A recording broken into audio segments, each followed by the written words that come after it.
ಉಳ್ಳಾಲದ ಅಂಬ್ಲಮೊಗರು ಪಂಚಾಯತ್ ವ್ಯಾಪ್ತಿಯ ತಾರಿಪಡ್ಪು ಎಂಬಲ್ಲಿ ಕೊಳವೆ ಬಾವಿ ಕೊರೆಯುವುದನ್ನು ವಿರೋಧಿಸಿದ ಸ್ಥಳೀಯರು ಕಾಮಗಾರಿಗೆ ತಡೆಯೊಡ್ಡಿದ ಘಟನೆ ಗುರುವಾರ ನಡೆದಿದೆ.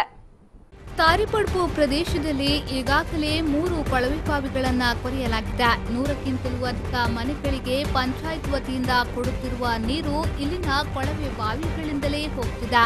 ಮತ್ತೆ ಇದೀಗ ಗ್ರಾಮದ 300ರಷ್ಟು ಮನೆಗಳಿರುವ ಮಾದಕ ಪ್ರದೇಶಕ್ಕೆ ನೀರು ಪೂರೈಕೆ ಮಾಡಲು ತಾರಿಪಡ್ಪು ಬಳಿ ಕೊಳವೆ ಬಾವಿ ನಿರ್ಮಿಸಲು ಇಂದು ಬೋರ್ವೆಲ್ ಯಂತ್ರ ಆಗಮಿಸಿತ್ತು. ಇದನ್ನು ಕಂಡ ಸ್ಥಳೀಯರು ಕಾಮಗಾರಿ ನಡೆಸದಂತೆ ತಡೆಯೊಡ್ಡಿದ್ದಾರೆ. ವಿಚಾರ ತಿಳಿದ ಸ್ಥಳಕ್ಕಾಗಮಿಸಿದ ಅಂಬ್ಲಮೊಗರು ಪಂಚಾಯತ್ ಅಧ್ಯಕ್ಷ ರಫೀಕ್ ಅವರ ಜೊತೆಗೆ ಸ್ಥಳೀಯರು ವಾಗ್ವಾದಕ್ಕೆ ಇಳಿದರು.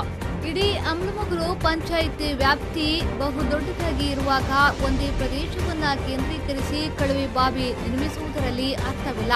ಸ್ಥಳದಲ್ಲಿರುವ ಮನೆಗಳ ಬಾವಿಗಳು ಈಗಾಗಲೇ ನೀರು ಬತ್ತಿ ಹೋಗಿದೆ. ಅಡಕೆ, ತೆಂಗಿನ ಮರಗಳು ನೀರಿಲ್ಲದೆ ಸೊರಗುತ್ತಿದೆ. ಪಂಚಾಯತ್ನಿಂದಲೂ ಯಾವುದೇ ವ್ಯವಸ್ಥೆ ಇಲ್ಲ.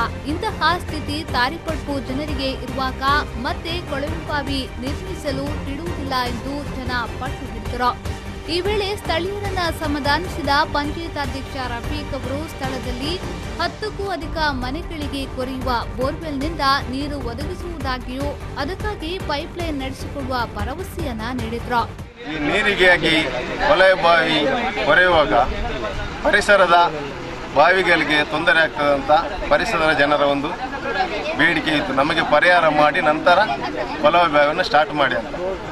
ಅದಕ್ಕೆ 10 ಮನೆಗೆ ಪಂಚಾಯತ್ ವತಿಯಿಂದ ಈಗ ಫ್ರೀ ಪೈಪ್ಲೈನ್ ಮಾಡಿಕೊಡುವಂಥ ಒಂದು ಭರವಸೆ ನಾನು ಇಲ್ಲಿಯ ಸ್ಥಳೀಯ ಜನರಿಗೆ ಭರವಸೆಯನ್ನು ಕೊಟ್ಟಿದ್ದೇನೆ.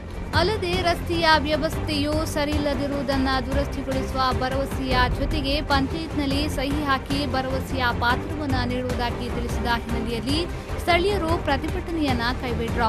ಸ್ಥಳೀಯರಾದ ಚೇತನ್, ಹೆನ್ರಿ ಡಿಸೋಜಾ, ಉಮಾನಾಥ್, ರಾಜೇಶ್ ಮತ್ತಾತರು ಪ್ರತಿಭಟನೆಯಲ್ಲಿ ಪಾಲ್ಗೊಂಡಿದ್ರು. ಆರಿಫ್ ಕಲ್ಕಟ, ವಿ4 ನ್ಯೂಸ್ 24/7 ಉಳ್ಳಾಲ.